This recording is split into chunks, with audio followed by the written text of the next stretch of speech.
I cannot stand. I don't care, I'm still free. You can't take the sky from me.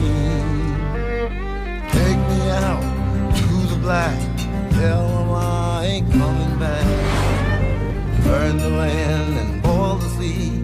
You can't take the sky from me. Bum, bum, bum, bum, bum, bum.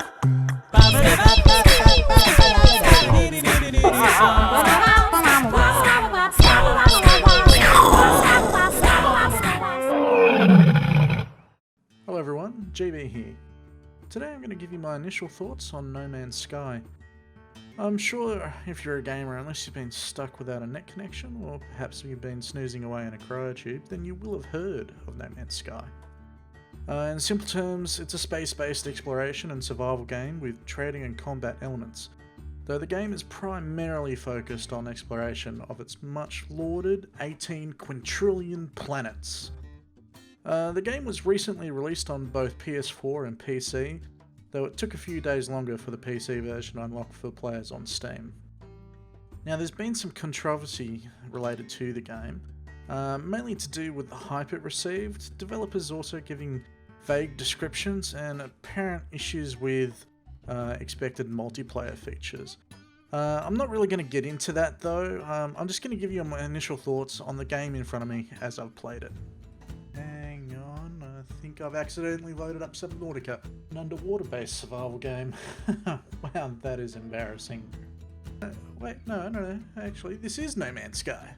Wow, okay, cool. So the primary focus of the game is exploration.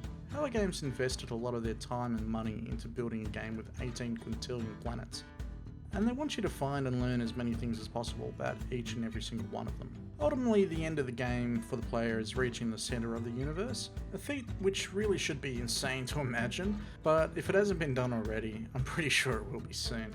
No Man's Sky uses a procedural generation engine for almost unending variety of planetary environments and flora and fauna that can be found on them, as well as resources you can gather to aid in your ongoing survival. Exploration of planets is mostly done via flying around and locating unknown outposts and activating designated beacons which nicely double as save points. There are a number of these on every planet or moon for you to discover. Generally they will usually be surrounded by an outpost or abandoned camp of some kind where you can find high value resources or upgrades to stock up on. The creatures you encounter along the way are, in my mind, what makes this game especially interesting. It feels like what Spore should have been. Evolution run amok, trying to beat out the conditions and other wildlife found on their planet. There are indeed some very cute and strange animals to be found, and then there's the not so cute and far more bitey ones that should be approached with malice in your heart, no matter how foolish they look waddling around. Another large component of the exploration of the universe is learning the languages its various inhabitants are using. Now, personally, I found this to be one of the more irritating parts of the game. This was mainly due to the grinder mechanic used to unlock those languages, specifically that you only learn a single word at each knowledge stone or ruins that you activate. The game's intent of learning all these languages is to boost your standing with the faction whose language you're discovering.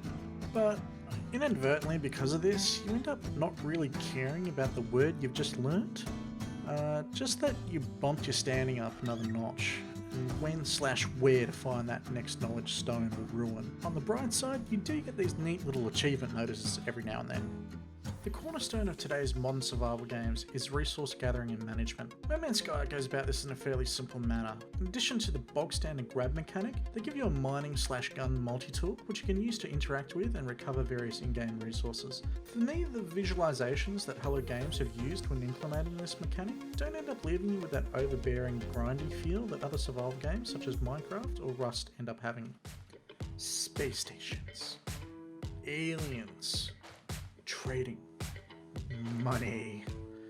When it comes to the commerce side of the game, space stations is where it's at. Unfortunately, they all look the same on the inside, which sucks with how much time you're going to be spending in them. This is where you're going to encounter the highest number of aliens and entities in the game, where you can literally have new ships fly up to you and you can look them over to see if you want to upgrade to that something better. or perhaps just be lazy and sell your goods without going upstairs. But if you do go upstairs, there's the Galactic Trade Terminal, where you can sell off all those high value items you've picked up as you're exploring for premium prices, making your space fortune. But you may need to move about to get the best price for your goods in the quadrant if you decide to go down that road. But it's what's on offer here too that it's just as appealing. This is where you can buy those hard to find or make items you need to upgrade your ship, suit or multi-tool. The final element to No Man's Sky is combat, both atmospheric and space-based. Apart from discovering all the strange and weird creatures throughout the 18 quintillion procedurally generated planets, this was my biggest draw card to the game.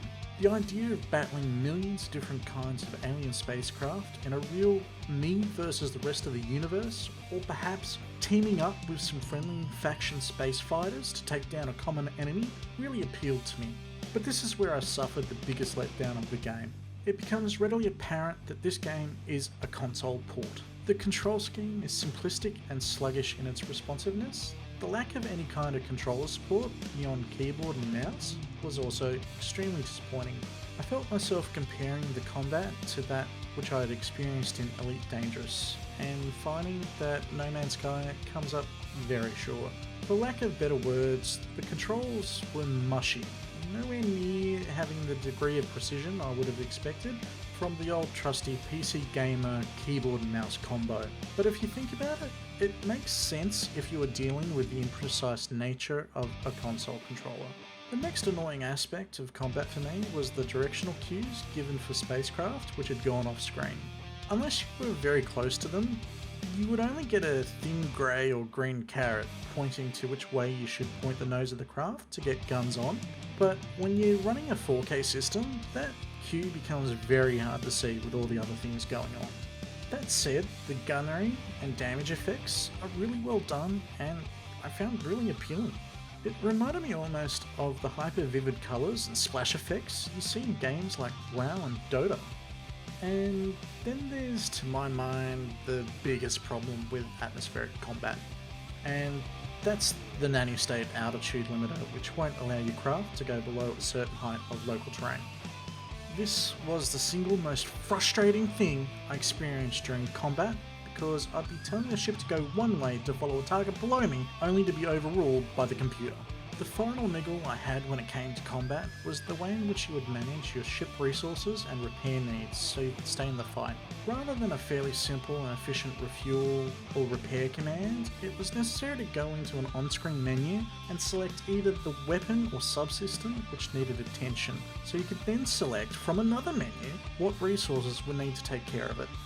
I can appreciate what Hello Games were trying to do here, but to my way of thinking, this was a fail. In their attempt to make resource management for your ship critical, especially during combat, much like in real life, they accidentally managed to take more fun out of the experience.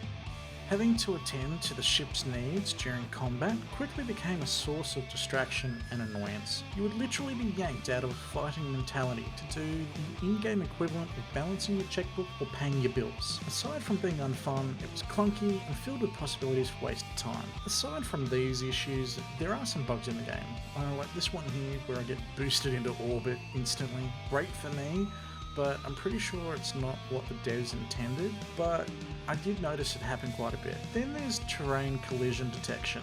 As you can see here, it doesn't seem to be working. Overall, I do have to say I like No Man's Sky. It's an interesting game, and it's visually stunning. It's very similar to Subnautica in a sense that there's just a simplicity to it.